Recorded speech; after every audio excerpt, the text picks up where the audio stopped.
ጌታ ዘመናችሁን ይባርክ። በዚህ አጋጣሚ የምላችሁ የሰዎች ፐርስፔክሽን ብዙ ነው። ብዙም እዛ ላይ ፎከስ አታርጉ። ቴክስት ይጠይቁ። ያው እንግዲህ እንዳላችሁት መጨረሻ ላይ ጥያቄና መልስ ይኖረናል። እያጠናን ያለ ነው አንደኛ ዮሐንስ 3ን አይደለም። በዚህ አጋጣሚ ግን ከእግዚአብሔር የተወለደ ኃጢአትን አያደርግም ነው የሚለው። ስለዚህ እኛ ኃጢአት ያደርጋል የሚል መሽፍቺ ሰራን። እኛ ብራዘር ራሱ ወደ አንተ ባክ ኤንድ ፎርስ ለማድረግ ጥያቄ አንተ ፍጹም ነው ወይ? ክርስቶስን መሆን ውስጥ እኮ አይደለም የሚገባው፣ ክርስቶስን ወደ መሆን ማደግ ነው። ስለዚህ ድካም አለ። ከሊቀ ክህነት ጋር እያያዘ ነው። ደህንነትን ከሊቀ ክህነት ጋር ቅድም ብዙ ስላልን ብዙም እዚህ ላይ መመለሱ አስፈላጊ አይደለም። ስለዚህ ይህን ጥያቄ ስጠይቅ ከእግዚአብሔር የተወለደ ኃጢአትን አያደርግም ኢኒሴንስ ምን እያለ ነው ታዲያ? ሪጀነሬት የሆኑ ሰዎች ሁሉ ወድቆ ያቁም ስቶ ያቁም ወደ ምን ልትመጣ ነው? እንደዛ ከሆነ እንኳን የሰው ልጅ አይደለም የዳነ አይደለም። ዕብራውያን ላይ ሲናገር መላእክት እንኳን ስንፍና ይከሳቸዋል ነው የሚለው። መላእክት ኪሩቤል፣ ሱራፌል፣ ሚካኤል፣ እልፍ አእላፋት፣ ገብርኤል የምትላቸው እንደው መጽሐፍ ቅዱስ የሚያውቃቸው እንኳን በስም እነዚህ ነው። እነዚህ ራሱ ከእግዚአብሔር ጽድቅ የተነሳ ከእግዚአብሔር ቅድስና መስፈርት የተነሳ ስንፍና ይከሳቸዋል። ቅዱሱ እግዚአብሔር ፊት ለፊት የሚመጥን ጽድቅ የላቸውም። እነሱ ራሱ ስንፍና ይከሳቸዋል። ስለዚህ አንተ የዳንክ በክርስቶስ የዳንክ የዘላለም ሕይወት ያለ ነህ፣ ግን ደግሞ ሪስትሪክት ነህ። በዚህ ምድር ውስጥ ነው ያለ። ልትደክም ትችላለህ። ሊቀ ካህን አለን። የአዲስ ኪዳን ትምህርት ይሄ ነው። ስለዚህ ክርስቶስ አዳነ ማለት እንደ ክርስቶስ ሆንክ ማለት አይደለም ብራዘር። ልትደክም የምትችል አይነት ታይፕ ሆነ የዳንከው እንጂ አሁን ራሱ እዚህ ውስጥ ከዚህ ላይፍ ከመምጣት በፊት የሆነ ነገር አድርገህ ሊሆን ይችላል። የሲን ትንሽ ትልቅ የለውም። አዲስ ኪዳን ላይ ሁሉም የኃጢአት ትንሽ ትልቅ የለውም። ሁሉም ኃጢአት ስለሆነ እና ደግሞ ወንድማችን እንግዲህ እዚህ ጥቅስ ላይ በጣም የሚከራከር ከሆነ ኃጢአት ማልሰራ አይነት ሆኜ ነው ያለሁት እያለ ነው። ይህ ደግሞ መጽሐፍ ቅዱስ ስለማያውቀው ብዙም እናልፈዋለን ማለት ነው። እንግዲህ ጥያቄያችን ትምህርታችን ቅድስና የሚለው ማንም ድምፅ አለ አንዴ እያደረጉት ነው። ያ ቅድስና የሚል ትምህርት የተማረን ነው። ባለፈውም የተወሰነ አይተናል። ዘሌዋውያንን ነው መነሻ ያደረግነው። ከዛ አንደኛ ጴጥሮስን አይተናል። ዕብራውያን 12ን ሮሜን 12ን አይተን ብዙ ቦታ ዳሰን ስለ ቅድስና አውርተናል። ዛሬ የምናወራው ያው የቆላሲያስን መጽሐፍና የተወሰነ መጽሐፍቶችን ባይ ጥሩ ነው ብዬ አስባለሁ። እንግዲህ ቆላሲያስ ቤተክርስቲያን ላይ አንድ ነገር ሆኗል። አንድ የተፈጠረ ነገር አለ። የኖስቲክ ትምህርት አራማጆች ተነስተዋሉ። በጣም ሄረሲ የመላእክት አምልኮ ተፈጥረዋል። ስለ በዓላት ስለ ምናምን ማክበር ስለ ምናምን ብዙ ፋላሲ ውስጥ ገብቶባቸዋል። ቆላሲያሶች ምን አይነት ሰዎች ናቸው? እንግዲህ እንደሚታወቀው ጳውሎስ ወደ ቆላሲያስ አልሄድም። እንደውም እዚህ ቆላሲያስ ምዕራፍ 1 ላይ ኤጳፍራ የሚባል አንድ ሰው አለ። ከኤፌሶን አይ ቲንክ 100 ኪሎ ሜትር ናት፣ 100 ማይል አይ ቲንክ እንደዛ ነው። እና ከኤፌሶን ቆሎሴ በጣም ቅርብ ስለሆነች ወንጌልን መጥቶ የሰሙት እነ ኤጳፍራ ኤፌሶን ጳውሎስ ኤፌሶን በነበረበት ጊዜ ሐዋርያት ሥራ ምዕራፍ 19 ላይ እዛ ወንጌል የሰሙ ናቸው ተብሎ ልክ የሚደረገው። ከዛ ሄደው ቆላሲያስ ሄደው እነሱ ምን አደረጉ? በቤታቸው ጌታ ማምለክ ጀመሩ። ከዛ ያ ቤተክርስቲያን ቆላሲያስ ተባለ ማለት ነው። ከዛ ጳውሎስ እስር ቤት ሆኖ ሮም ውስጥ ደብዳቤ ይጽፍላቸዋል። ምን አይነት ደብዳቤ? ወንጌልን ኤፌሶን ሰምቷል ኤጳፍራ። ከዛ በኋላ አንዳንድ ነገሮች ተከሰቱ። የሐሰት ትምህርቶች ገቡ፣ ኖስቲኮች ገቡ፣ ስለ በዓላት ስለተለያዩ ነገር ሲገቡ፣ ስለዚህ የሐሰት ትምህርቶች መናገር አለብህ፣ ደብዳቤ መጻፍ አለብህ። እኔ ብቻ በናገር ሊያዳምጡኝ አይችሉም። ብዙ ሄረሲዎች፣ ብዙ ፈላስፋዎች፣ ብዙ ሰዎች እየመጡ ትምህርቱን ዲቦሽ ያደረጉ ነው። ስለዚህ አንተ አፖስትል ትሰማለህ፣ ብዙ ደብዳቤ ይጽፋል ያለው ይመስለኛልና ቁጥር 7 ላይ ሄዶ ይሆነ ላንብብላችሁ። ቆላስይስ ምዕራፍ 1 ቁጥር 7 እንደዚህ ይላል። ይህም ወደ እናንተ ደርሷል። ይህ ወንጌል ከሰማችሁበትና የእግዚአብሔር ጸጋ በእውነት ከተረዳችሁት ቀን ጀምሮ በዓለም ዙሪያ እየሰራ እንዳለ ሁሉ በእናንተም ዘንድ ፍሬ እያፈራና እያደገ ነው። ይህም አለ ስለ እኛ የክርስቶስ ታማኝ አገልጋይ የሆነው አብሮንም በአገልግሎት የተጠመደው ተወዳጁ ኤጳፍራ አስተማራችሁ። ስለዚህ ኤጳፍራ የቆላስይስ ቸርች እንደ መስራች ነው። መስራች ማለት ኢኒሴንስ ባለራዕይ ምናምን የሚል ፍቺ የለውም። እንግዲህ ቸርች አንዴ ነው የተመሰረተችው፣ በክርስቶስ ኢየሱስ የተመሰረተች ናት። ማቴዎስ ወንጌል ምዕራፍ 28 ላይ ሂዱ ብሏል። ለፍጥረት ሁሉ ወንጌልን ስበኩ፣ እኔ ያስተማርኳቸውን ያስተማራችሁ በአብ በወልድ በመንፈስ ቅዱስም አጥምቋቸው። ስለዚህ የቸርች መስራችና ባለራዕይ ራሱ ክራይስት ነው። ባይዘው እኛ ልክ በዘመኑ እንዳለን እንደ አንድ አገልጋይ ፓርቲሲፔት እናደርጋለን በእግዚአብሔር መንግስት እንጂ ልክ አንድ ሰውን ሎካል ቸርች ራሱ ስታብሊሽ ሲያደርግ ፕላንት ሲያደርግ ባለራዕይ የሚለው ፍቺ ራሱ ፍሮም ዘ ቢጊኒንግ ስተት ነው። የዛ ቸርች ባለራዕይ ሊሆን አይችልም። በቃ የወንጌል ሰራተኛ ነው፣ አገልጋይ ነው። ግን ለወንጌል ደግሞ ለማስተማር በጌታ ያሉን ሰዎች ጌታን አስቀብሎ ለማስተማር ደቀ መዝሙር ለማድረግ ብዙ ነገር ለማድረግ ቦታ ስፍራ ያስፈልጋል። ስለዚህ ቴምፕል ስለሚያስፈልግ ያ ስፍራ ስታብሊሽ ይደረጋል ማለት ነው እንጂ ራእይ ሲባል ሌላ ራእይ ይመስላል፣ ራሱ ያመጣው ይመስላል። ስለዚህ ባለ ራእይ የሚለው ስም ጥሩ አይደለም። ለምን? ራእዩ አንድ ነው፣ ቪዥኑ አንድ ነው። እሱ ቪዥን ደግሞ ለሁሉም ፕሮቴስታንት ነው። ሁሉም ፕሮቴስታንት አንድ ቪዥን አለው። ምን አይነት ቪዥን? ጳውሎስ ሲናገር ወንጌልን ባልሰብክ አለ ወየውልኛል። ስለዚህ ወንጌልን የመስበክ እዚህ ጋ ያሉ የነ ከዓብ የነ መሪጌታ የነ ብራዊ ምናምን ድርሻ አይደለም። የሁሉም ክርስቲያን የወንጌል የመስበክ ግዴታ አለብን። ለምን ሲባል ወንጌልን ባልሰብክ ወየውልኝ ብሏል። ስለዚህ ሁሉም ኢንክራይስት የሆነ ሰው ሁሉ በደረሰበት በስራ ቦታ፣ በትምህርት ቤት ዋቴቨርቲ ወንጌል መሰራት አለበት። ስለዚህ ራእዩ አንድ ነው። የዛ ራእይ አስፈጻሚ ነን ሁላችንም። ፊተኛ በመሆን በኦፊሶች ልንቆም እንችላለን። ምዕመንም በሄደበት በደረሰበት ቦታ ደግሞ ጌታ መመስከር አለበት እና ይሄ ጳፍራ የሚባል ሰው ኤፌሶን መጥቶ ወንጌል ሰማ።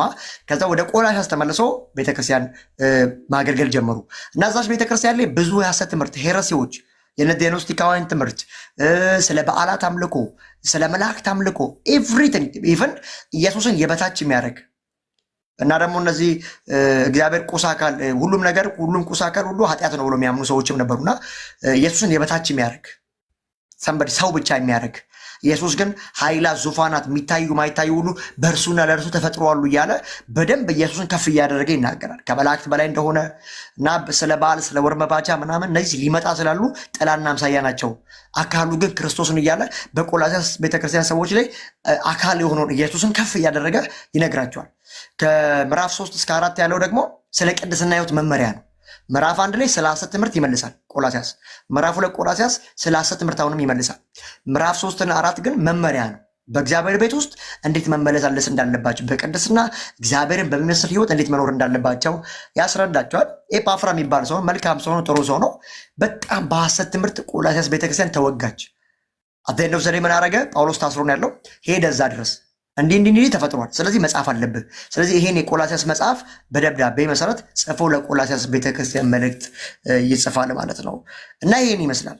ብዙ ነገሮች ተነስተዋሉ እዚህ ክርስቶስን የሚያሳንሱ የበታች የሚያደርጉ ክርስቶስ ሰው ብቻ ነው የሚሉ ኢሉዥን ራእይ ነው የሚሉ ተነስተው ነበር፣ እንደ ኖስቲካውያኖች ማለት ነው። ለዚህ ሁሉና ለመላእክት አምልኮ አሁን በተለይ መላእክት አሁን በዚህ ዘመን ያማልዳሉ ምናምን የሚለው ኢንቴንሽን አለ አይደል? ይኸው ቆላስይስ ምዕራፍ 2 ላይ የቆላስይስ ሰዎች ጋር ይሄ ትምህርት ገብቶ ነበር። የዛኔ መላእክት ያማልዳሉ በመላእክት በኩል እንደዚህ ምናምን የሚል ትምህርቶች የዛኔም ነበሩ። እነዚህ ነገሮች ሁሉ ልክ እንዳልሆኑ በምዕራፍ 1 እና በምዕራፍ 2 ይናገራል። ይሄን አይደለም ዛሬ ማወራ ፖርሽኑ እሱ ስላልሆነ ወይ ደግሞ እያጠናን ያለ ነው የቆላስይስ ትምህርትን ስላልሆነ ታሪካዊ ዳራውንም ብዙም አልተናገርኩም። ለምን ታይም ለመጠቀም መፈልገው እኔ ምዕራፍ 3 ነው። ምዕራፍ 1 እና 2 የሐሰት ትምህርትን የሚመልስበትና ክርስቶስ ኢየሱስ ከፍ ያለና እሱ የሚታይና የማይታዩ አምላክ ምሳሌ እንደሆነና የሚታይ የማይታይ ሁሉ ፍጥረት ሁሉ ጌታዎች ቢሆኑ ሁሉ ነገር ለእርሱና በእርሱ እንደተፈጠረ ክርስቶስን ከፍ እያደረገ ያሳይና ዛሬ ማየት የምንፈልገው ከቅድስና ጋር የተያዘ ስለሆነ እዚህ ጋር በጣም የሚገባኝ አንድ ነገር ነው። በዚህ በጨለማው ዓለም ሰዎች ተከታይ አላቸው። እዚህ የወደቀውን መልአክ ያው በዚህ በኢሳያስ ምዕራፍ 14 ላይም በቂሮስ ንጉሥ እያለ ሙሾ ይናገራል ስለ ዴቭን ስለ ዲያብሎስ ማለት ነው። ከዛ ሕዝቅኤል 28 ላይ የሚናገረዋል፣ አንዳንድ ቦታ ያወራዋል። የወደቀ ነው፣ የተጣለ ነው። ግን በዛ ዓለም ያሉ ሰዎች ሳክራይፍ ሲያቀርቡ በቃ ሳክራይፉን ይፈልጋል እሱ። ከዛ በኋላ እንዲያርጉ በዚህ ውጡ ምናምን አይላቸውም። ማለት የቅድስና ሩል የለውም። ሳክራይፉን ይቀበላል በዛ በመንፈስ ዓለም። ከዛ ባለፈ አይመለከተውም፣ ስለነሱ አኗኗር አይመለከተውም። የእኛ እግዚአብሔር ግን የገባንበት አምላክ ይሄ አብርሃም ይስሐቅ ያዕቆብ አምላክ የሚባለው ይሄ እግዚአብሔር የዳንበት የዘላለም ሕይወት የገባ ያስገባን እግዚአብሔር ግን ፕሪንስፕል አለው። በእግዚአብሔር ቤት ውስጥ ማዳን ብቻ አይደለም እግዚአብሔር ስራው፣ ፕሪንስፕል አለው፣ ሩል አለው። ምንድን ነው ሩሉ ሲባል አድነዋል፣ ቀድሰዋል። ስለዚህ አሁን ደግሞ ምን ይላል? በቅድስና ኑር የሚል መልእክት አለው እግዚአብሔር። የእግዚአብሔር ታርጌት ባይዞ ለክርስቲያኖች ላመኑት ሪጀሬት ለሆኑ ማዳን ብቻ አይደለም መቀደስና ለክርስቶስ ምጽአት ለራፕቸር ማዘጋጀት ነው። ዛሬ ናው የሚሰራ የሳንቲፊኬሽን ህይወት አለ። የሚመጣ ደግሞ ክርስቶስን የመምሰል ህይወት አለ። ክርስቶስ ሲመጣ ደግሞ የሚሞተው ማይሞተውን የሞቱት የሚነሱት እኛ የምንቀየርበት የምንጠበቅበት ጊዜ አለ። ይህን ተስፋ በማዘጋጀት ቤተክርስቲያን ደግሞ ለዛ ተስፋ የሚመጥን ህይወት በዚህ ምድር ላይ ለወንጌል ክርስቶስን ላለማስነቀፍ የሚመጥን ህይወት እንድኖር ሪኮመንዴሽን እየሰጠችን ታልፋለች ቤተክርስቲያን። ስለዛ ስለ ቅድስና ህይወት መመሪያ ነው። ስለ መመሪያ እና ስለ ትእዛዝ ለማውራት ደግሞ ብሉይ ኪዳንና አዲስ ኪዳንን እንደዚህ ብለን ብናስብ ጥሩ ይመስለኛል። አሁን የአብርሃምን ዘመን እንደ መመሪያ አድርገን ካቀረብ ነው ትንሽ አስቸጋሪ ሊሆን ይችላል። ከብሉይ ኪዳን ብዙ ቤኔፊቶች አሉ። የእግዚአብሔር መንፈስ ነው። ቅድም አሮንዬ የተናገረ ነበር። ምንም በቃ ህጉ እኮ አሁን እኮ ለማያምኑ ሰዎች እኮ ይሰራል፣ ባይዘው ይሰራል። አትስረቅ ባይኖር ኖሮ መስረቅም ባላወቅን ይላል። ስለዚህ ህጉ አሁንም አክቲቭ ነው። በማን ላይ? በእኛ ላይ አይደለም፣ በማያምኑት ላይ። ህጉ የሚፈልገውን ኳሊፊኬሽን ሁሉ በክርስቶስ ኢየሱስ እኛ ሟልተናል። እሱ ፈጽሞልን ነው። ህጉ አሁንም አክቲቭ ነው። ስለዚህ በማያምኑት ላይ ይሰራል፣ ይኮንናቸዋል፣ ኃጢአትን ይገልጣል። መውጊያ ነው ህግ። በአብርሃም ዘመን የነበረው አብርሃም 3 አግብቷል ታውቃላችኋል። ከቄጡራ 6 ልጆች፣ ከአጋር እስማኤልን፣ ከሳራ ደግሞ ይስሐቅን ወልዷል። አጠቃላይ አብርሃም 8 ልጅ አለው። ስለዚህ አሁን ብሉይ ኪዳን እንደ መማሪያም ነው የምንጠቀመው። ባይዘ መማሪያችን ነው። ታሪክ እንይዛለን፣ ስፒሪቹዋል ቤኔፊቶችን እንጠቀምበታለን። የእግዚአብሔር ቃል በደንብ ነው የምናከብረው። ግን እንደ ህይወት መመሪያ፣ እንደ ቅድስና መመሪያ እንውሰደው ከተባለ በጣም አስቸጋሪ ነው። ለምን ካላችሁኝ ጌታ ኢየሱስ እዚህ በወንጌላት መጽሐፍ ላይ መጥቶ ስለ ትዳር ሲናገር ሰው ካገባ በዝሙት ምክንያት ካልሆነ እንኳን ይላል ካያት እሱንም ወይ ካየችው ከዚህ ውጭ መፍታት እንደማይቻል ተናግሯል። ኢቨን ሰው ከአንድ በላይ ማግባት እንደማይቻል የአዲስ ኪዳን መጽሐፍ ይናገራል። ታዲያ አብርሃምን እዛ ጋር 3 አግብቷል ብለን አሁን አዲስ ኪዳን ላይ 3 ማግባት እንችላለን? ኖ አንችልም። አያችሁ፣ ከብሉይ ኪዳን የምንማረው ቤኔፊት አለ፣ መንፈሳዊ ሪቨሌሽን አለ። ሁሉ መጽሐፍ ላይ ዘፍጥረት ስንገባ ኢየሱስን ማግኘት አለብን። ዘጸአት ስንገባ ኢየሱስን ማግኘት አለብን። ዳዊት መጽሐፍ መዝሙረ ዳዊት ስናጠና፣ ነቢያትን ስናጠና፣ ኤቭሪቲንግ 39ኙን የብሉይ ኪዳን መጽሐፍ ስናጠና ኢየሱስን ማግኘት አለብን በመልእክቶች ውስጥ። ከዛ ባለፈ ግን እንደ ህይወት መመሪያ አንጠቀመው። ለምን ካላችሁኝ አብርሃም 3 አግብቷልና እኔ ያገባለሁ ማለት አንችልም። ለምን? አዲስ ኪዳን ላይ የህይወት መመሪያ አለ። ጌታ ኢየሱስ ራሱ ሊትራል ያስቀመጣቸው የቅድስና መስፈርቶች አሉ። ሌላው ያዕቆብ ጋም ስትሄዱ እንደዛ ነው። ያዕቆብ ጋም ስትሄዱ ስንት አግብቷል? 4 አይደለ? ሊያንና አይ ቲንክ ዘለፋ ሊያና ርብቃና ሊያና እህቷን ታናሽና ታላቅን አገባ። በ7 ዓመት ጠበቁ። ከዛ ደግሞ የሁለቱን ሚስቶቹን እንትኖች አገልጋዮቹን አገባይልን ነዳን ነፍታሌ ምናም ከዛ ነው የሚወለዱት። አጠቃላይ ከሊያና ከርብቃ አክቹዋሊ ተሳሳቱ ሊያና ራሄል መሰለኝ። አሁን እንደዛ ከሁለቱ 4 ልጅ አይ ቲንክ እንደዛ። ከዛ ከነሱ አጠቃላይ 12ቱ ነገዶች ሆኑ። እንግዲህ ያዕቆብ ብቻውን የወለደው ስንት ነው? 12 ነው። ከስንት ሴት? ከ4 ሴት። ሰው ያዕቆብ 4 ሴት ወለደና ታዲያ 4 ሴት ማግባት ይቻላል? ኖ። አዲስ ኪዳን ላይ የህይወት መመሪያ አለ። ስለዚህ ምን ላችሁ ፈልጌ ነው ያ ባላና ዘለፋ እነሱ አገልጋዮቻቸው ናቸው። ስለዚህ 4 አግብቶ 12 ወልዷልና አሁን 4 አግባ የሚል አዲስ ኪዳን ትምህርት የለም። ኢቭን መፋታትን እግዚአብሔር በጣም ነው ፈጽሞ የሚጠላ፣ በጣም ፈጽሞ። በዝሙት ምክንያት ካሉ እሱንም በወሬ አይደለም እንደዚህ ሆናለች በሚል አይደለም፣ በአይኑ ካየ እንደዚህ ሆኗል ሳይሆን በአይኑ ካየችው ነው ሪዝን የሚኖራት። አለያ አይቻልም፣ መፋታት አይቻልም። አዲስ ኪዳን ምን ላችሁ ፈልጌ ብሉይ ኪዳንን ስናጠና እንደ ህይወት መመሪያ ዛሬም የምንቀጥልበት አብርሃም 3 ስላገባ ያዕቆብ 4 ስላገባ 4 እና 3 እናገባለን ማለት አይደለም። አዲስ ኪዳን ላይ የራሱ ፕሪንሲፓል የራሱ አካሄድ ስላለ ወደ ቆላሲያስ ምዕራፍ 3 መጥቻለሁ። ምን ይላል ቆላሲያስ ምዕራፍ 3? በጣም በሚገርም ሁኔታ ቆላሲያስ ምዕራፍ 3 ላይ እንደዚህ የሚል የእግዚአብሔር ቃል አለ። እንግዲህ ቆላሲያስ ምዕራፍ 1 ከምዕራፍ 3 ከ1 እስከ 11 ስለ አሮጌው ሰው ነው የሚያወራው። ስለ አሮጌው ሰው ያወራል። ከቆላሲያስ ምዕራፍ 11 ከ12 እስከ 17 ደግሞ አዲሱን ሰው ስለመልበስ ነው የሚናገረው። የመጀመሪያው ሰው አሮጌ ሰው ነው እስከ 11 የሚያወራው። ሁለተኛው ደግሞ ከ12 እስከ 17 ድረስ አዲሱን ሰው ስለመልበስ ያወራል። ስለዚህ መጽሐፉ ኮንቴክስቹዋሊ በተጻፈበት መንገድ ነው የምንቀጥለው ስናስጠናችሁ ማለት ነው። ስለዚህ እንደዚህ ይላል፣ የቅድስና ህይወት መመሪያ ይለዋል። እንደው በእግዚአብሔር ቤት ውስጥ ሪጀነሬት ያደረጉ የዳኑ ሰዎች እንዲህ ነው መኖር ያለባቸው ያለ ነው መጽሐፉ። ምንድን ነው የሚለው? ቆላሲያስ ምዕራፍ 3 ቁጥር 1 እንግዲህ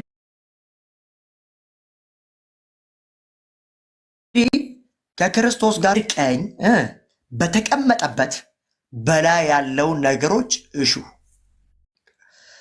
ሮሜ ምዕራፍ 6 የሚናገረው ይናርለ ቁጥር 2 ላይ ሞቱን በሚመስል ሞት በጥምቀት ሞተን ትንሳኤን በሚመስል ትንሳኤ ደግሞ አብረን እንነሳለን። ጋዳዊ የሆነ ምሳሌ ምልክት እናሳያለን ነው። ስለዚህ እንግዲህ ከክርስቶስ ጋር ከተነሳችሁ ሲል ሞተናል፣ አብረን የተነሳን በጥምቀት ያ ነው ሪፍሌክት የምናደርገው። እዛ አጋጣሚ ሳክራመንት እኛ ጋር ጸጋ መካፈያ ናቸው። እሺ ልክ ሌሎች ቤተ እምነቶች እንደሚሉት ሲምቦል ነው፣ ምሳሌ እንደ ተራ ነገር ይታያል። በፔንቴኮስታል ነው ኖር ሳክራመንቶች ጸጋ መካፈያዎቻችን ናቸው። ለሎካል ቸርች ሜምበርነታችን የሚረጋገጠው በጥምቀት ነው። ከዛ ባለፈ ደግሞ በጥምቀት ውስጥ ሞቱንና አብረን መሞታችንን አብረን መነሳታችንን የምንገልጥበት ነው። አንዳንድ ደግሞ ኃጢአት አለቅ ያላቸው ሰዎች ከተጠመቁ በኋላ በጣም ሲቆርጥላቸው አይተናል። እኛ እንግዲህ የምናገለግል ሰዎች በዚህ በቁርባን ውስጥ ደግሞ በጌታ እራት ውስጥ ደግሞ አንድ ጸጋ አለ። ምን አይነት ጸጋ ከተባለ ጌታ ኢየሱስ እስኪመጣ ድረስ ወንጌልን ትናገራላችኋል። ግን የጌታ እራት ከመወሰዱ በፊት ራስን ማየት፣ ቅድስና ማየት፣ ፒዩሪቲ ማየት።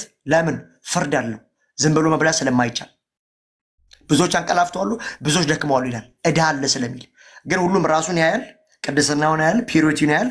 አፍተር ዘንድ ጌታ እራትን መውሰድ የሚችል ፉት ስታንድ ላይ ካለ ጌታ እራትን መውሰድ ይችላል። ለምን? ጸጋ ስላለው። ምን አይነት ጸጋ?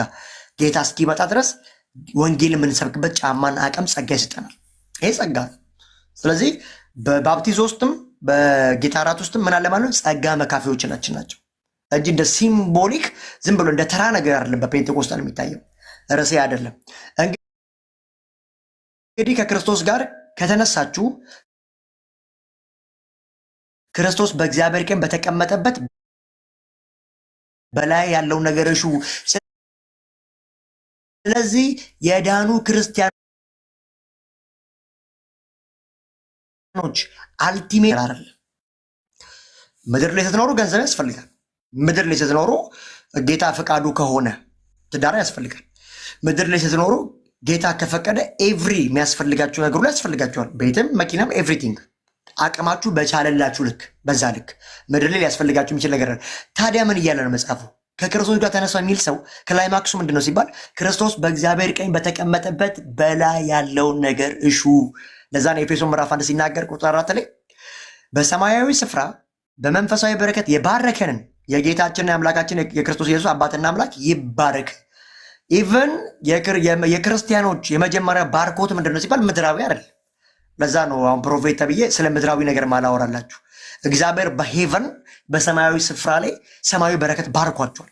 ስለዚህ በሰማይ የተባረከ ሰው በምድር ላይ ፈርቲላይዝ አለማድረግ አይችልም። ሲጀምር አለ ማፍራት አይችልም። ለምን ሲባል እግዚአብሔር ከሱ ጋር ነው የሚሰራው። ኤክሴፕሽናል ቮይስ ካለ ልንናገር እንችላለን። አሁን የመጣንበት መንፈስ ግን የቲቺንግ መንፈስ ነው። አሁን ነብይ ሲባል ራሱ የሆነ የሚጠበቀው ነገር አለ። አሁን ልምድ ሆኗል የነብይነት አገልግሎት እና በጣም አስቸጋሪ ነው። በተለይ ኢትዮጵያ ውስጥ ያሉ መስፈሪያዎች ነብይ ሰዎች ሊቀበሉ ሲሉ መስፈሪያቸው ራሱ መጽሐፍ ቅዱስ አይደለም፣ ትሬንድና ልምምድ ላይ ያለ ነው። ፐርስፔክሽናችን ምን ሲባል በላይ ያለውን እሹ። በቃ ቁጥር 2 እንደዚህ ይላል፣ ሐሳባችሁም ይላል በላይ ባለው ላይ እንጂ በምድራዊ ነገር ላይ አይሁን። ክርስቲያን ሲያስብ የምድራዊ ነገር እኮ አያስጨንቅም አይደለም። ሲጀምር ሰው ገንዘብ ከሌለው ገንዘብን ለማግኘት መስራት አለበት፣ ወጥቶ መውረድ አለበት፣ ላቡን ጠብ ማድረግ አለበት። ታዲያ ቴንሽኑ ምንድን ነው የመጽሐፉ ሲባል ኖ ትኩረታችሁን ታች እንዳይወስደው የሚመጣ አለ፣ ሰማይ አለ፣ ናፍቆታችን አለ። ከዚህ መውጣት መውረድ፣ ከዚህ ድካም ካለበት ህይወት፣ ከዚህ መሰላቸት እግዚአብሔር አንድ ቀን ይገላገለናል። ልክ ኢየሱስ ሌባ እንደመጣ ይመጣል። ስለዚህ ትኩረታችሁ እሱ ላይ ይሁን። ጌታ ይመጣል። ማራናታ በሉ። እዚህ ምድር ላይ ሌጋሊ ትኖራላችሁ፣ በማጣት ውስጥ፣ በማግኘት ውስጥ፣ በመራብ ውስጥ፣ በመጠገብ ውስጥ። ኦኬ ፊልጵስዩስ ላይ የተናገረ ነው ጳውሎስ። ጠግቤ አውቃለሁ አለ፣ ተርቤ አውቃለሁ፣ አግኝቼ አውቃለሁ አለ፣ አጥቼ አውቃለሁ አለ። ነገር ግን አለ ጳውሎስ አንድ የገባው ነገር አለ።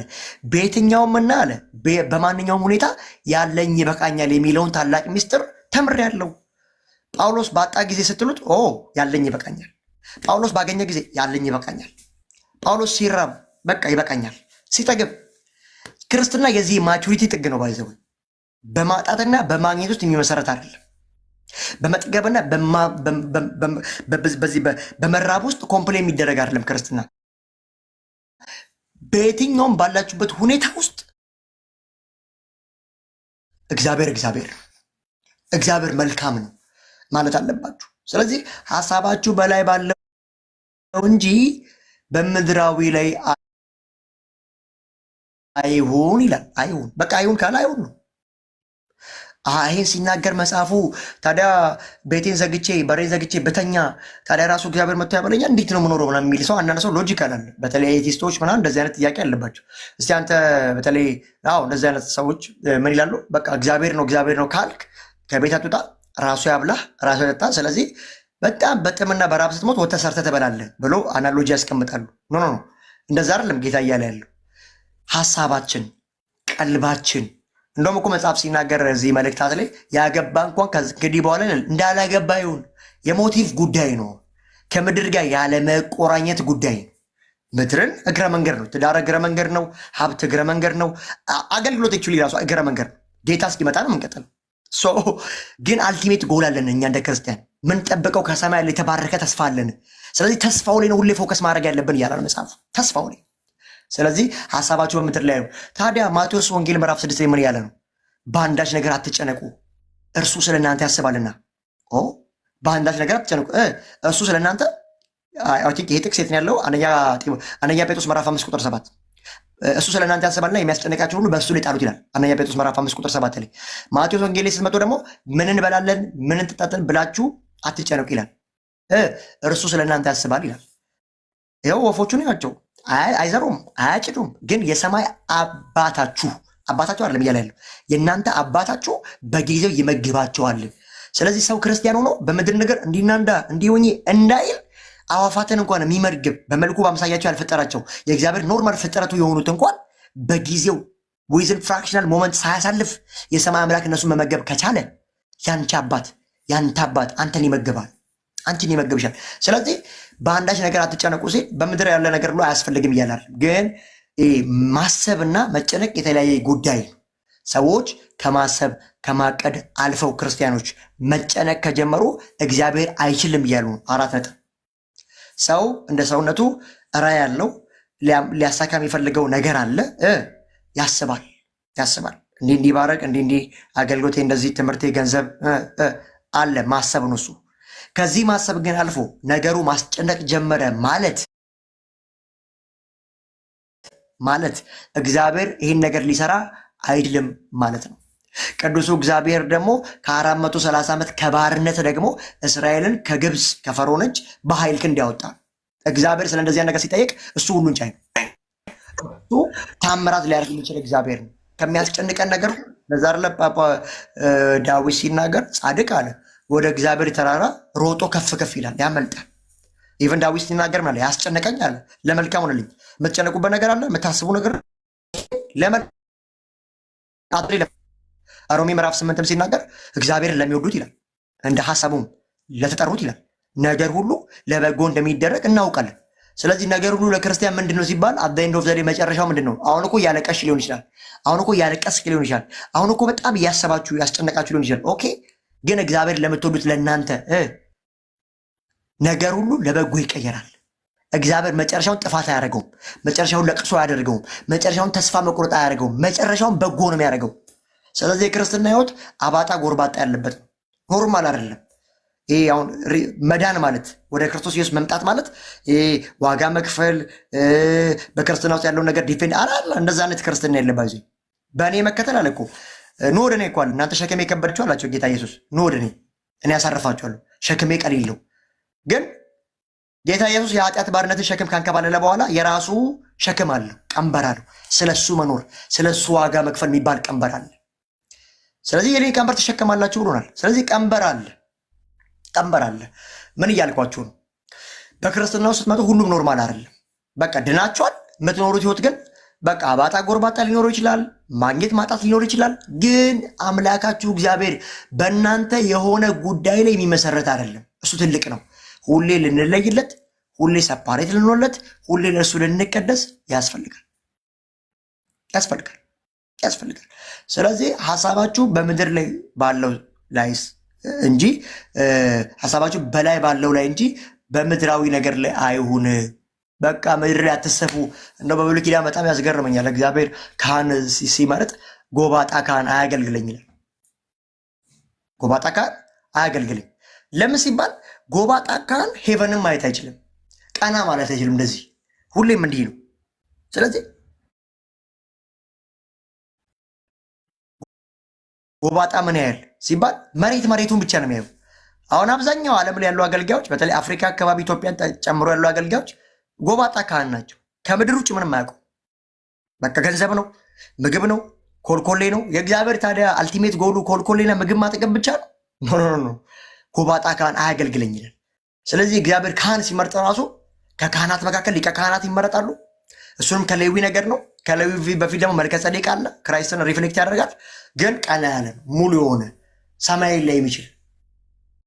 ስለዚህ ጎባጣ ካህናቶች በጣም አሉ። እንግዲህ ሁላችንም ካህን ስለተደረግን አሁን በሁለተኛ ቆሮንቶስ ምዕራፍ 5 መሰረት ሁላችንም ካህን አድርጎናል። የማስታረቅን አገልግሎት ሰጥቶናል። ማን ጋር? ዓለምን ከእግዚአብሔር አብ ጋር ታረቁ ብለን እናስታርቃለን። ዓለምን ያላመኑትን ከአብ ጋር ታረቁ ብለን የክርስቶስ እንደራሴዎች ነን ስለሚል መጽሐፉ ማለት ነው። ምን እያልኳችሁ ነው? ሀሳባችሁ በምድር ላይ እንዳይሆን። ከዛ እንደዚህ ይላል፣ ሞታችኋልና ይላል ቁጥር 3 ላይ ሞታችኋልና ሕይወታችሁም ከክርስቶስ ጋር በእግዚአብሔር ዘንድ ተሰውሯል። ሞታችኋል። ኦኬ። የሞተ ሰው የራሱ ፐርሰናል ኦፒኒየን የለውም። የሞተለትን አካል መኖር ነው የሚፈልገው። ለተለይ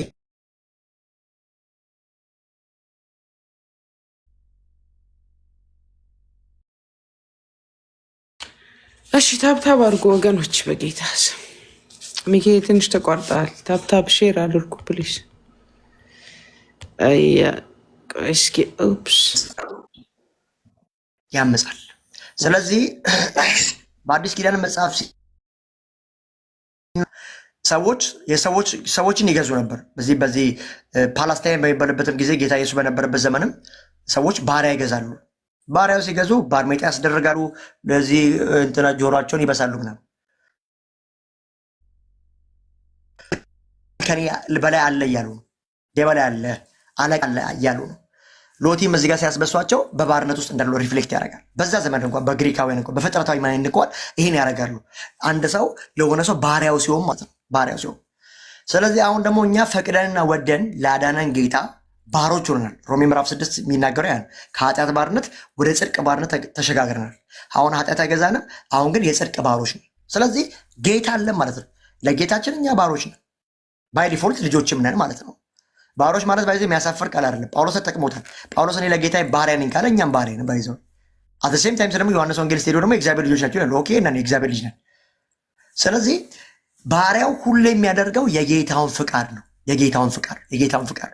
ስለዚህ የእኛ ጌታ እኛ ባሮቹ የጌታችን ፍቃድ ምንድን ነው ሲባል እሱን መስሎ መኖር፣ በቅድስና መኖር፣ የእሱን ኢንቴንሽንና ሀሳብ በምድር ላይ መግለጥ ያ ተባለኪ ሶርትሊ ሞታችኋልና ሕይወታችሁም ከክርስቶስ ጋር በእግዚአብሔር ዘንድ ተሰውሯል። ሞታችኋልና ሕይወታችሁም በእግዚአብሔር ዘንድ ከክርስቶስ ኢየሱስ ጋር ተሰውሯል። ስለዛ ክርስቲያን የሞተ ሕይወት ነው ያለው፣ የተሰወረ ሕይወት ነው ያለው። ሲጀምር ተሰውሯል። እሺ ታዲያ ምንድን ነው ስለተሰወረ ነገር ስለመሞት የሚያወራን? ኦኬ ቁጥር 4 ሕይወታችሁ የሆነው አለ ክርስቶስ በሚገለጥበት ጊዜ በዛ ጊዜ እናንተም በዚያን ጊዜ ከእርሱ ጋር በክብር ትገለጣላችሁ። ቁጥር 5 እዚህ ጋር በጣም እየከፋፈለ የሚያስቀምጣቸው ነገሮች አሉ። በጣም 5 ነገሮች ያወራል። ከ5 እስከ 8 ባለው እስከ 11 ባለው ስለ አሮጌው ሰው ሪጀነሬት ከመደረጋችን በፊት እንዴት እንዲሆን እንደነበረና ሰው ከዳነ በኋላ ደግሞ ማቆም ስላለበት ነገር በደንብ ክሌም አድርጎ ይናገራል። አንብበው። ከ5 ጀምሮ እንደዚህ ይላል። ቁጥር 4 ላይ ሕይወታችሁ የሆነው ክርስቶስ በሚገለጥበት ጊዜ እናንተም በዚያን ጊዜ በክብር ከእሱ ጋር ትገለጣላችሁ። ዴፊኒትሊ ምንም ማያሻማ ነገር። ሞተናል፣ ሕይወታችን ከእሱ ጋር ተሰውራል። ኦኬ እሱ ሲገለጥ ደግሞ አብረን በክብር በውርደት አይደለም በክብር ትገለጣላችሁ። ቁጥር 5 ስለዚህ ይህ ሁሉ ነገር ቀርቶላችኋል፣ በሰማይ አስቡ፣ በምድር አታስቡ። እሺ ሕይወታችሁ የሆነው ክርስቶስ በሚገለጥበት ጊዜ በክብር ከእሱ ጋር ትገለጣላችሁ። ኦኬ አሁን አንድ ነገር አለ። ምንድን ነው የሚናገርን የጳውሎስ ለቆላስይስ ሰዎች? ስለዚህ አለ ምድራዊ ምኞቶቻችሁን ግደሉ። ቁጥር 7 ላይ ደግሞ ቀድሞ በኖራችሁበት ሕይወት በእነዚህ ትመላለሱ ነበር ይላል። አሁን ማወራችሁ ዝሙት፣ ርኩሰት የሚለው ቀድሞ የነበረ ነው ብሎ ክሌም ያደርገዋል ቁጥር 7 ላይ። ስለዚህ ላንበብላችሁ። ስለዚህ ምድራዊ ምኞቶቻችሁን ግደሉ። የስራ ነገር የተገለጠ ስለሆነ እነዚህ ናቸው። ገላትያ ምዕራፍ 5 ስለሚናገር ዝሙት፣ ርኩሰት፣ ፍትወት፣ ክፉ ምኞትና አምልኮተ ጣዖት የሆነው መጎምጀት ነው ይልና ቁጥር 6 ላይ እንደዚህ ይላል። በእነዚህም ምክንያት የእግዚአብሔር ቁጣ በማይታዘዙት ማለት ሪጀነሬት ባልሆኑ ባልዳኑ ሰዎች ላይ ላይ በማይታዘዙት ላይ ይመጣል። ምን ያደርጋሉ? ፍትወት ያደርጋሉ፣ ክፉ ይመኛሉ፣ አምልኮተ ጣዖት አላቸው።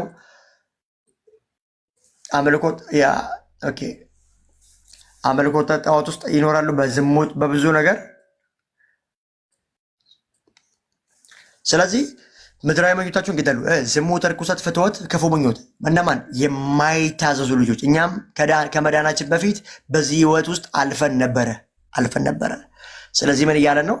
ቁጥር 6 ላይ በዚህ ምክንያት አለ በዝሙት፣ በርኩሰት፣ በሴሰኝነት፣ በአምልኮተ ጣዖት በዚህ ምክንያት በማያምኑ ሰዎች ላይ ፍርድ ይመጣል፣ ቁጣ ይመጣል ካለ በኋላ ቁጥር 7 ላይ እንደዚህ ይላል። እስከ 11 ብቻ ያለውን ዛሬ እናያለን።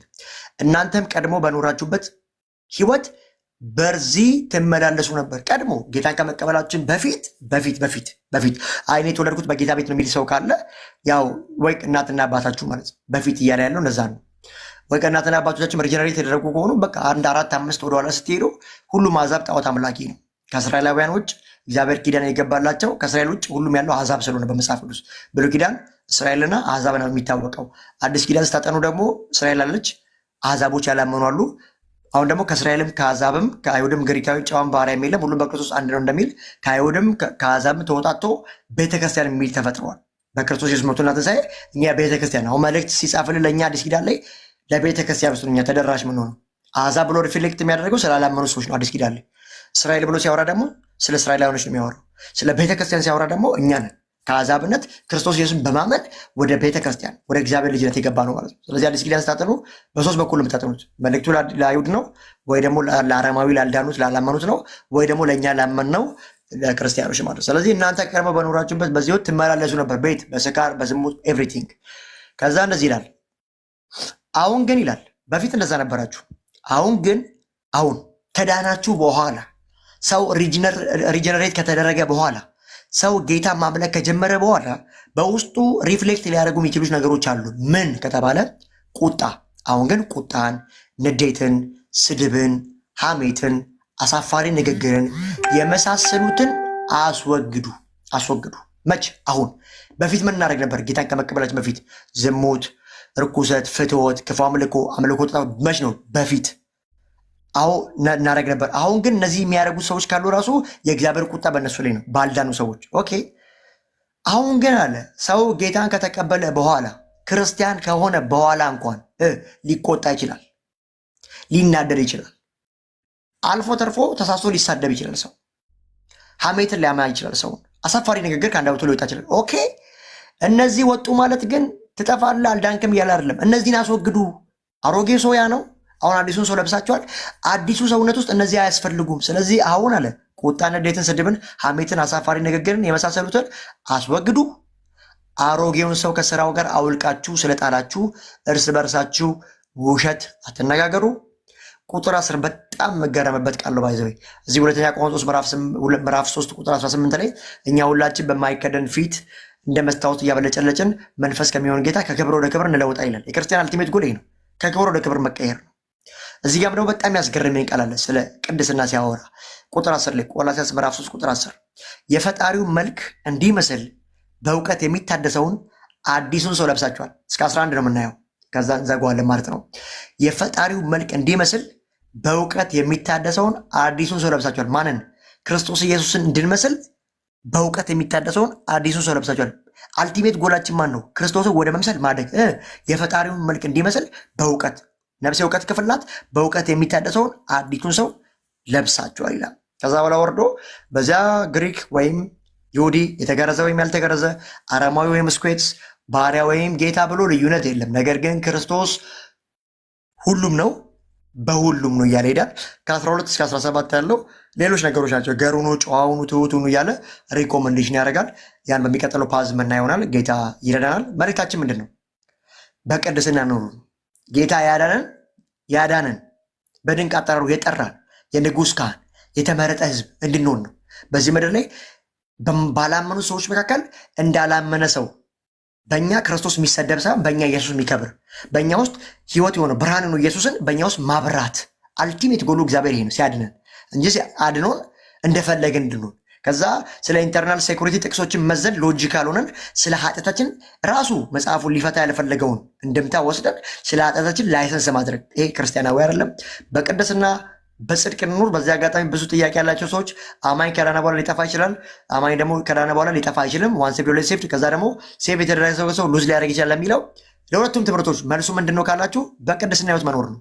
ሰው በቅድስና ህይወት እግዚአብሔርን በመምሰል ከኖረ አለመጥፋቱን አረጋግጦ ይኖራል።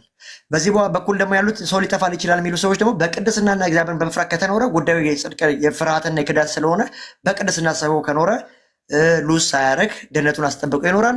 እዛም ሉዝ ሳያደርግ ይኖራል። ሁለቱም ትምህርቶች ሊግ ሴንተራል ፓዙ ምንድን ነው? ኤክስፒሪንሻል ሳንቲፊኬሽን ነው፣ የጽድቅ ህይወት ነው። እውነተኛ አማኝ በጽድቅ በቅድስና ይኖራል፣ በፍሬ ይገለጣል። እብሪተኛ አይሆንም፣ ዋርፋየር አያደርግም። መጽሐፉ ሊፈታ ያልፈለገውን ለራሱ ሀሳብ አያስፈታም። መጽሐፉ እንዳለው ኮንቴክስቹዋል ይፈታል። በቃ ለጌታ የፍቅር መልስ የቅድስና ህይወት ይኖራል ማለት ነው። ተባረኩልኝ። ብራዊት ዋው ሃሌሉያ። ዋው ሚኪዬ ጌታ ኢየሱስ ዘመንን ይባርክ። ሀብ ነው ወርድስ ተርስዴይ እንቀጥለዋለን። ትጨርሰዋለህ ያው እስከ ሐሙስ ማለት ነው። በቅድስና እንኖር ነው ትምህርቱ። ጥያቄ ያላችሁ በሙሉ ሰብስቡትና ፕሮግራም ከመጀመራችን በፊት ሐሙስ ዕለት እናደርገዋለን። ጸጋውን ያብዛልህ ሚኪዬ። እኔ ገርሞኝ ነው ቁጭ ብዬ ደስ ብሎኝ የምሰማ። በእውነት ክብር ለእግዚአብሔር ይሁን። ተባረክ ተባረክ። ጥያቄ መጠየቅ የምትፈልጉ ወገኖች ተባረክ ተባረክ። አመለ ተባረኪ። ያ ጊፍት የምትሰጡም ጌታ ኢየሱስ ዘመናችሁን ይባርክ። እውነት ተባረኩ። ጥያቄ ያላችሁ ልጆች በፍቅር በሰላም እንወያያለን። ብዙ ጊዜ ያለን አይደል? የትም አንሄድም። ጌታ ቢፈቅድ ብንኖር እንወያያለን፣ እንቀጥላለን። ሰኞና ሐሙስ የኛ ትምህርት ይቀጥላል። መጽሐፍ ቅዱስን አንድ ላይ እያየ ነው። ቅድም ይሄ ሲል የነበር ፍጹም የለም አንድስ እንኳን አይደል? ፍጹማን እኮ አይደለንም። ወደ ጌታ ስንደርስ ነው ፍጹምነታችን የሚሆነው ነው። ሚኪ ያስተማረ ከመርጌታ አንድ ነገር እማራለሁ፣ ከአሮንዬ አንድ ነገር፣ ከሰላም ከኤዱ ከሰሙዬ በቃ ከተለያያችሁ ከአቡ ሌሎች ወንድሞች አሉ። ሄሉዬ ነበረች። ከሁላችሁም አንዳንድ ቃልያን እርስ በርስ እየተናነጽን አምላካችን ወደ መምሰል አይደል? ክርስቶስ ኢየሱስን ለመምሰል ነው እንጂ ትናንት የነበረችውን ዕብራዊት ለመምሰል አልሄድም።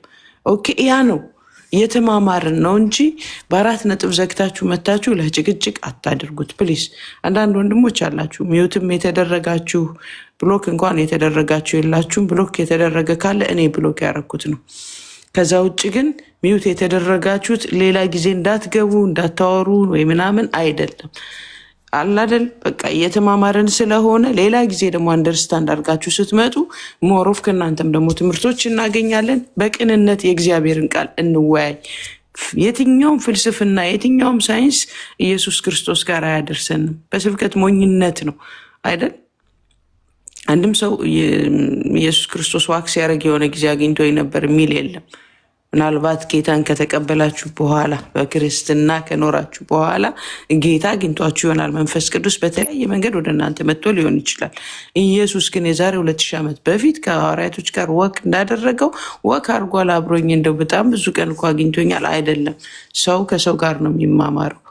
መንፈስ ቅዱስ ደግሞ በብዙ እንዲያስተምሩ ጸጋን የሚሰጥ አምላክ ነው እና መንፈስ ቅዱስ እየሰጣቸው ያስተምሩናል፣ እኛ እንማራለን። እኔ ተማሪ ነኝ።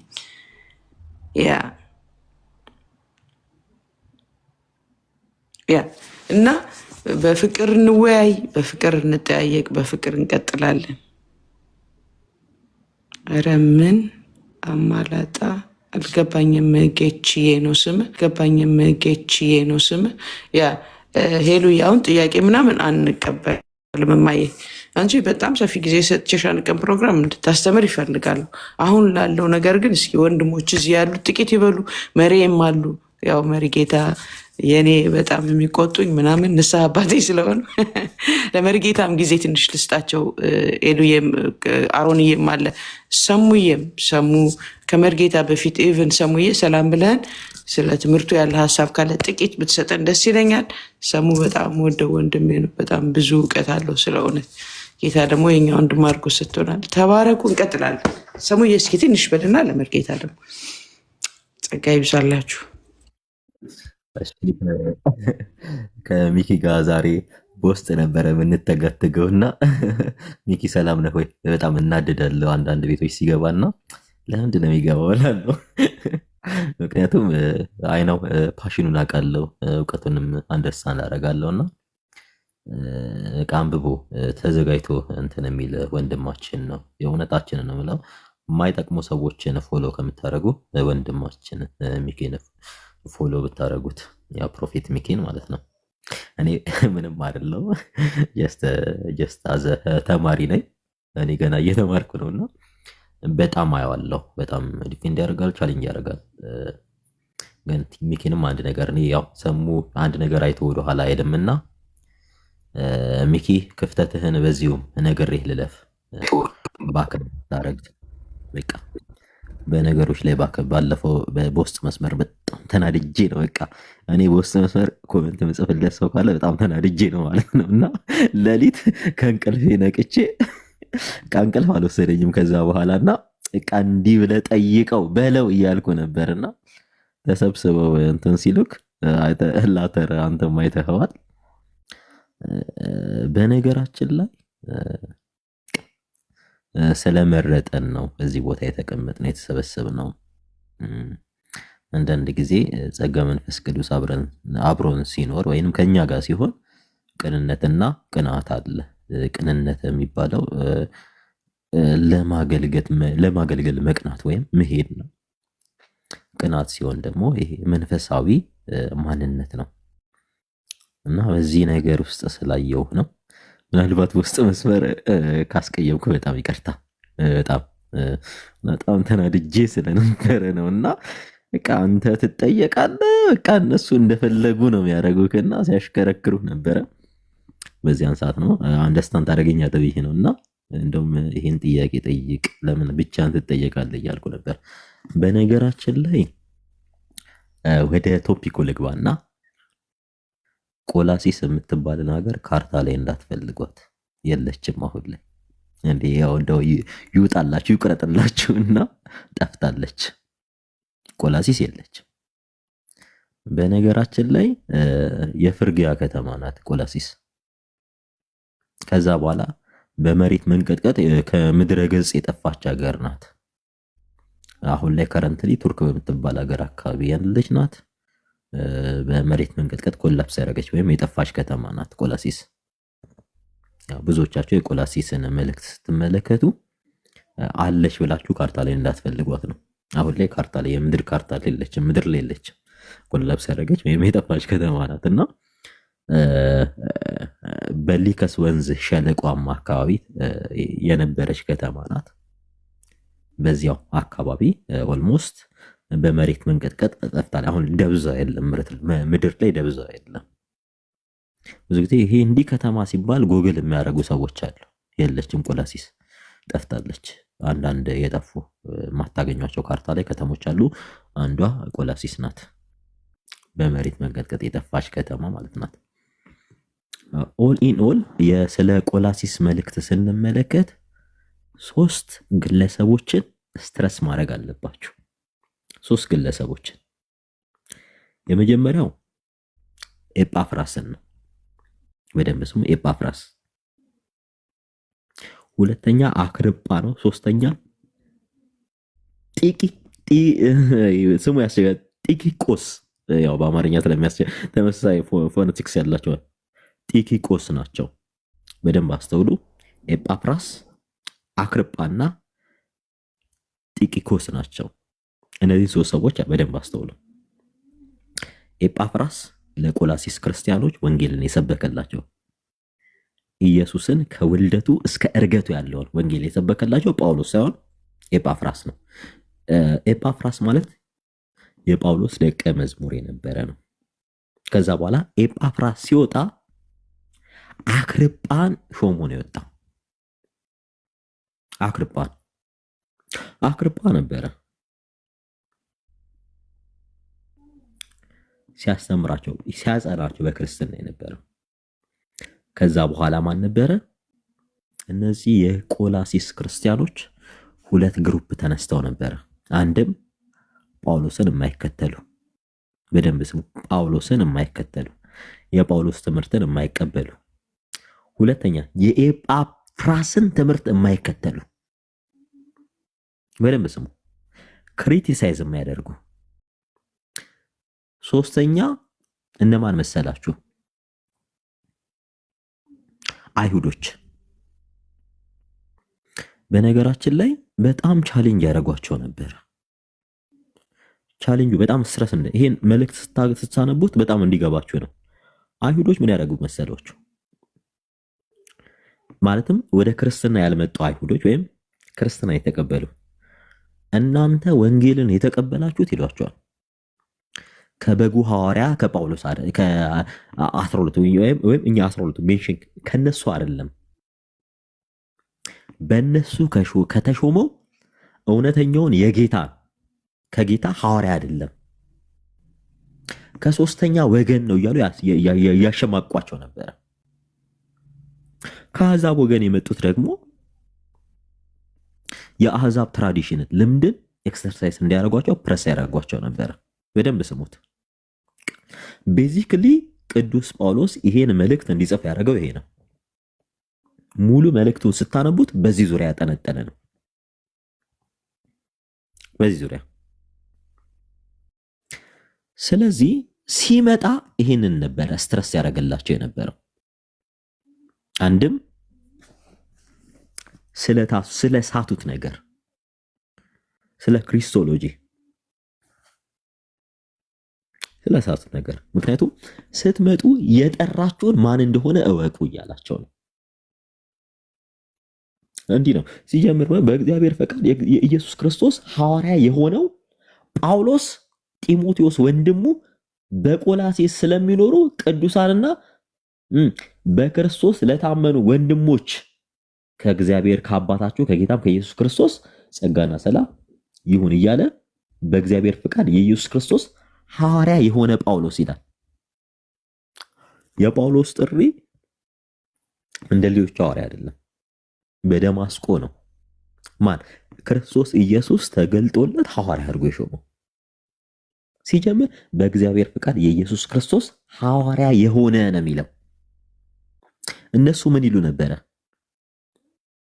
እውነተኛ የበጉ ሐዋርያት አልነበረም እያሉ ብዙዎችን ያሰናክሏቸው ነበር። የቆላሲስ ክርስቲያኖች ብዙዎቹ ከአሕዛብነት ወደ ክርስትና የመጡ ናቸው። በዛን ጊዜ ኦብቪየስሊ ታውቃላችሁ ይሁዲዎች ወይም እስራኤላውያን የንግድ ኮር የተባሉ ፖይንቶች ላይ እየሄዱ በንግድ ይታወቁ ነበር።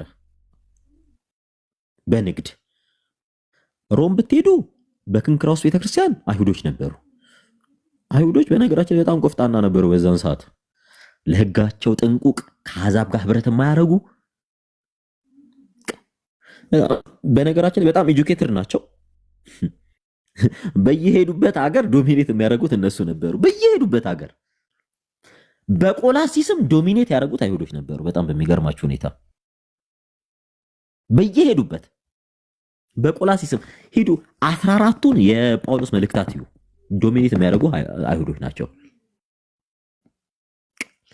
በእውቀት ሁሉንም ዲባንክ ያደርጉ የነበሩ አይሁዶች ነበሩ። ለምን ታውቃላችሁ? በጣም ራሽናል ነበሩ። እነዛ አሰስ ገሰሱን የሚበሉ በቃ እንትን የሚሉ እንደፈለጉ የሚኖሩ ምናምን፣ እነዚህ በጣም ስትሪክት ናቸው። በህግ የሚኖሩ ናቸው። ህጋቸውን የሚያከብሩ ናቸው። ስለዚህ ቻሌንጅ የሆኑባቸው ለምን መሰላችሁ? መሲሁ ከየት ይመጣል ብለው ኤክስፔክት የሚያደርጉ ህዝቦች ነበሩ። ወደ ክርስትና ሲመጡም ለሙሴ ካላቸው ሪስፔክሽን የተነሳ ክርስቶስን መቀበል ከብዷቸው ነበረ። ለመላእክት ካላቸው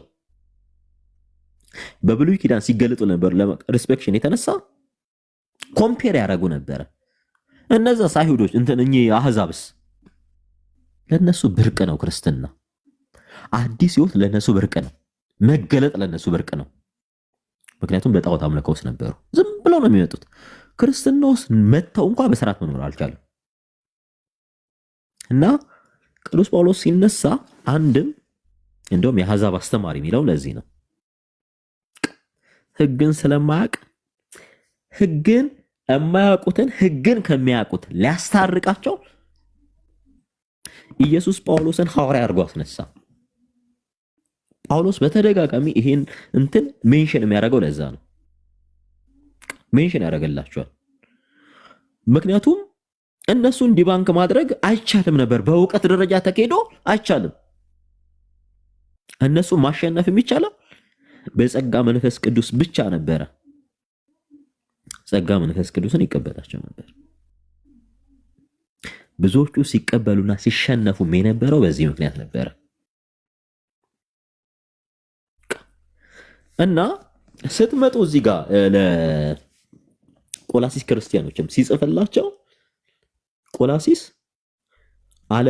ዓለማችን በጣም ሰለጠነች በሚባሉበት ኤሪያ ላይ እነማን አሉ ስትላቸው ይሁዲዎች አሉ። ይሁዲዎች በህግ የመጡ ናቸው፣ ህጋቸው የሚጠብቁ ናቸው። ወደ ክርስትና የመጡ ይሁዲዎች ኮምፔር የሚያደርጉት ሐዲስ ኪዳንና ብሉይ ኪዳን ነበረ። ለመቀበል ይከብዳቸው ነበረ። ምክንያቱስ ለመላእክት ትልቅ ቦታ ነበራቸው፣ ለሙሴ ትልቅ ቦታ ነበራቸው። ስለ ኢየሱስ ታሪክ ሲሰሙ ደግሞ እድገቱን እያንዳንዱን ነገር ያውቁ ስለነበሩ እንደ አምላክ መቀበል ይከብዳቸው ነበር። ብዙ ጊዜ ጳውሎስ በስፋት ይገልጥላቸው የነበረው ይህን የኢየሱስ ክርስቶስ እውነት ነበረ። ስለዚህ እውነት ነበር ይገልጥላቸው የነበረው። ለዚህ ነው በቆላሲስም ስለነበሩት ስለ አሕዛብና ስለ ይሁዲዎች ሰብራላቸው የነበረው ይሄንን ነው። የተላኩትም እነዚህ ሐዋርያ አድርጎ የሾማቸው በሱ ፈንታ እነ ኤጳፍራስም ሆኑ መልእክቱን ይዞ የመጣው ቲኪቆስም ጭምር በክርስቶስ ኢየሱስ ፐርሲስት አድርገው እንዲጸኑ ነበር። ከዛ በኋላ ብዙም አልቆየችም፣ የቆላሲስ ከተማ ጠፍታለች። ለዛም ነው በእግዚአብሔር ፈቃድ የኢየሱስ ክርስቶስ ሐዋርያ የሆነ ጳውሎስ ጢሞቴዎስ ወንድሙ በቆላሲስ ለሚኖሩ ቅዱሳንና በክርስቶስ ለታመኑ ወንድሞች ከእግዚአብሔር ከአባታችን ከጌታም በደንብ አስተውሉ፣ ከጌታም ከኢየሱስ ክርስቶስ ነው የሚለው። በእግዚአብሔር ፍቃድ የኢየሱስ ክርስቶስ ሐዋርያ ነው የሚለው። እነሱ አይደለም ነው የሚሉት። እዚህ ጋር መልስ ሰጥቷቸው ይጀምራል። መልስ ሰጥቷቸው ነው የሚጀምረው። በደንብ አስተውሉ። ይህን ሲያደርግ የነበረው ማን ነው? እግዚአብሔር መንፈስ ቅዱስ ነበረ። ይህንን ነበረ መቀበልና ህዝቡ በክርስቶስ ኢየሱስ ፐርሲስት እንዳያደርግ ቻሌንጅ ሲያደርጉት የነበረው። በሰማይ ከተዘጋጀላችሁ ተስፋ የተነሳ ይላል ስለ እምነታችሁ ለቅዱሳንም ሁሉ ስላላችሁ ፍቅር ሰምተን ይላል። ከዛ እግዚአብሔርን ሁል ጊዜ እናመሰግናለን ይላል።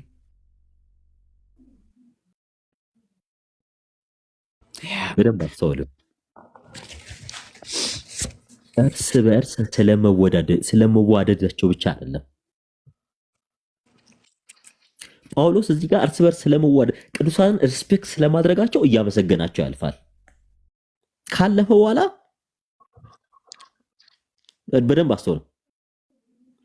ስለዚህ ተስፋ በወንጌል እውነት ቃል አስቀድማችሁ ሰማችሁ ይላል።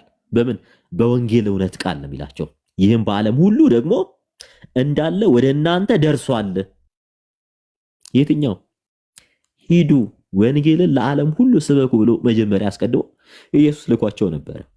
እናንተ ይህን ቃል ሰምታችኋል፣ የእግዚአብሔርንም ጸጋ በእውነት ከሰማችሁበትና ካወቃችሁበት ቀን ጀምሮ ይላቸዋል። በደንብ አስተውሉ። እንዲሁ ከኤጳፍራስ እንዲሁ ተማራችሁ ይላቸዋል። ኤጳፍራስ ነው በቃ መምህራቸው የነበረው። ጳውሎስ በነገራችን ላይ ገብቶ አላስተማራቸው። መልእክትን ብቻ ነው ለቆላሲስ ክርስቲያኖች የጻፈላቸው። የኤጳፍራስ ክርስቲያኖች መምህራቸው፣ የቆላሲስ ክርስቲያኖች መምህራቸው ኤጳፍራስ ነበረ።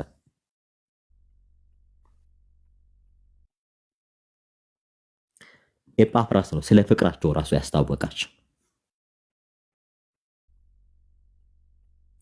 ስለዚህ ሁል ጊዜ አሁን በእነሱ መካከል ይሄ ነገር ከተፈጠረ በኋላ ሊልክላቸው መልእክቱን የቻለው ምን አይነት ምክንያት ቢኖረው ነው ብላችሁ ስታስቡ፣ በእነሱ መካከል ኪዮስ ነበረ፣ አለመግባባት ነበረ። መናናቅ ነበረ። ዛሬ ልክ ዛሬ ላይ እንዳለ ነው። አንተ ትናንትና ነው የመጣው፣ አንተ ትናንት አምነህ አንተማ ምንም እንትን ይሄ እንዲህ አይነት ነገር ነበረ። ጳውሎስ ሲልክላቸው እነ ኤጳፍራስን እየናቋቸው ስለነበረ ነው። አይሁዶች በእነሱ መካከል ገብተው ለምን ትቀበሏቸዋላችሁ? ጳውሎስም ይሆን ከጳውሎስ የተማረው ኤጳፍራስም ቢሆን ኤጳፍራስ የሾመው ጭምር በደንብ አስተውሉ። ኤጳፍራስ የሾመው ጭምር እና አክርጳም የበጉ ሐዋርያ አይደሉም። እናንተ እኮ የተማራችሁት ከተማሪ ተማሪ ነው፣ በቂ ዕውቀት የላችሁም እያለ ሞክ ያደረጓቸው ስለነበረ መልእክቱን ጽፎ በጢኪቆስ ነበረ ጳውሎስ የላከላቸው። ሁል ጊዜም የጌታ የኢየሱስን ወንጌል መስማት ከፈለግን የጌታ ኢየሱስ መንፈስ ያለባቸው ልባችንን ሊያሳርፉ የሚችሉ በዚህ መንፈስ ውስጥ ያሉ እኛን ሊጎበኙን የሚችሉ በነገራችን ላይ የጌታ የኢየሱስ ክርስቶስ መንፈስ ያለባቸው ሁሉ ሲናገሩ ልባችንን ያሳርፋሉ፣ ወደ ህይወት ይመሩናል። እንዲሁ አይደለም። በነገራችን ላይ ቃላቸው ሁሉ ለነፍሳችንም ለስጋችንም ረፍት ነው። እኛን ያሻገሩናል። ዛሬ ላይ ጸጋው ስለሌለን ብዙዎቻችን ጸጋው የለንም። ብዙዎቻችን ሰዎችን ስለ እግዚአብሔር ቃል ስንናገር ወደ እግዚአብሔር እንዲያዩ ሳይሆን ወደ ክብሩ እንዲሻገሩ ሳይሆን ስለኛ ክብር እንዲዘምሩ ስለኛ ማንነት እንዲናገሩ ጎበዝ ጀግኖች ደጋረጋ እናንተ እንዲሉን እንጂ መቅደም ያለበትን ኢየሱስን እንዲቀድም ስላደረግን አይደለም። ሰዎችን ስላሻገርን አይደለም። እኛ እኮ ብዙዎቻችን ቢልልን የአዲስ ኪዳን ሙሴዎች ነበርን። ከሞት ወደ ህይወት ሰዎችን የምናሻገር ብርሃናችሁ በሰው ፊት ሁሉ የበራ ይሆናል አይደለም የሚለው። እኛ ብርሃን ነኝ ካለ በኋላ ብርሃን ብቻ ነኝ አይደለም። ብርሃን ናችሁ ሲል ዝም ብሎ አልተሆነም። ብርሃናችሁ በሰው ፊት ሁሉ የበራ ይሆናል። ብርሃኑን ለኛ በራልን። ለኛ የበራው ብርሃን እኛ ደግሞ ለሌሎች እንድናበራ እድሉን ሰጠን። እኛ ግን የጋኑስ መብራት ሆነን። ሰሙዬ ቆይ አንዴ ይቅርታ። ሁሉ መልካም ላኪልኝ፣ አንዴ ገስት እምቢ ብሎኝ ነው ላስገባሽ ፈልጌ ነው። አንድ ደቂቃ ወድሻለሁ። እኔም ተባረኪልኝ፣ ላኪልኝ እንድትገቢ ነው። ሰሙዬ ያጠራ አድርገውና እንዳይመሽ።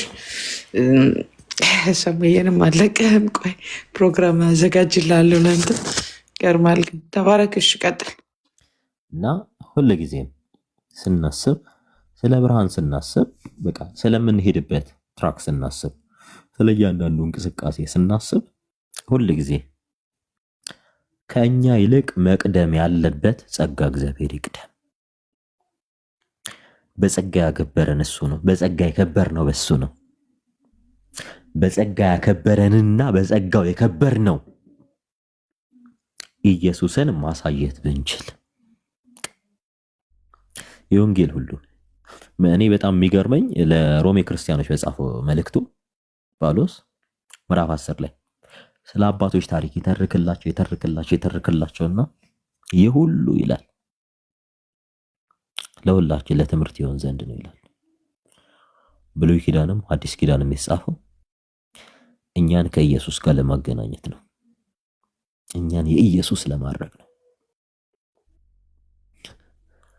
ብሉይ ኪዳንንም አዲስ ኪዳንንም አንብበን ኢየሱስን ማግኘት ካልቻለን ኪሳራ ነው። ሁልጊዜም ኤማችን ብሉይ ኪዳንንም ሆነ አዲስ ኪዳንንም አነበብን፣ ኤምብለማችን ሞቶአችን ኢየሱስ ካልሆነ ኢየሱስን ካላሳየን ከስረናል። የብሉይ ኪዳንና የአዲስ ኪዳን ፍጻሜ የሆነ ለሁላችን ህይወትን የሰጠን በእርሱ በኩል ልጆች የሆነን በእርሱ በኩል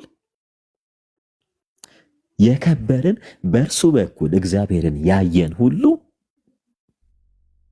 ከእርሱ ውጭ ልንናገር መናገርም አንችልምና የልጁ የኢየሱስ ክርስቶስ ጸጋና ሰላም ክብር ከሁላችን ጋር ይሁን። እግዚአብሔር ይስጥልን። ቴንኪዩ ብሩዬ፣ ቴንኪዩ። ሰሙ ሃሌሉያ፣ ክብር ለእግዚአብሔር ይሁን። አንድ ወንድሜ ታች አለ፣ በጣም ወደው ወንድም ነው። ሚራክል ይባላል። ተባረክ ሚራክል። እየለካ ልጆች አሉት እግዚአብሔር ይል ነበር እና ጌታ ዘመንህን ይባርክ። ሰሙ ያም ግላድ በቃ እግዚአብሔር እንኳን አንተን ደግሞ ጨመረልን፣ ለትርፍ ሆነልን። ለብዙ ሰዓት ብሰማው አልሰለችውም፣ ታደሳለሁ እንጂ ይላል። ኤላዛር ተባረክ። አንተም ጸግዬ፣ ሁላችሁም መሼ፣ በጣም ለነ ኢትዮጵያ ላላችሁ መሼ ቀደም ብለን ነው የምንጀምርኛ። አይውሽ ቀደም ብላችሁ ብትጀምሩ። ሰሙ የኔክስት ዊክ ፕሮፊት ጋር አውርታችሁ እንቀጥላለን። ማገልገል አለብህ።